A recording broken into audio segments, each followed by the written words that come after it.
खासदारांच्या निलंबनानंतर विरोधकांना ज्या पद्धतीने अडचणीत आणण्याचा प्रयत्न सरकारकडून केला जातो. नाही, साधी गोष्ट आहे की 146 खासदारांना ससाई काय त्यांची चूक होती.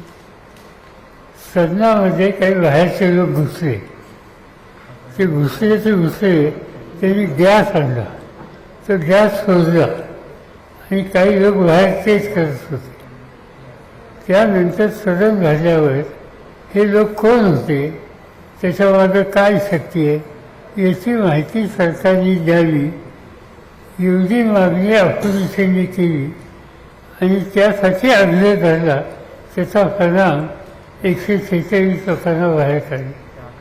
सभागृहामध्ये सभागृह चालू असताना बाहेरचे लोक येतात, घुसतात आणि त्या ठिकाणी गॅस सोडतात.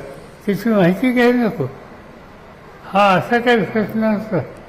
त्यामुळे साध्या प्रश्नाची माहिती द्या ही विनंती केल्याच्या नंतर आम्ही माहिती तर देणार नाही, सदनामध्ये येणार नाही, काय बोलायचं असेल तर बाहेर बोलू आणि तुम्ही आग्रह करत असाल तर बाहेर जा.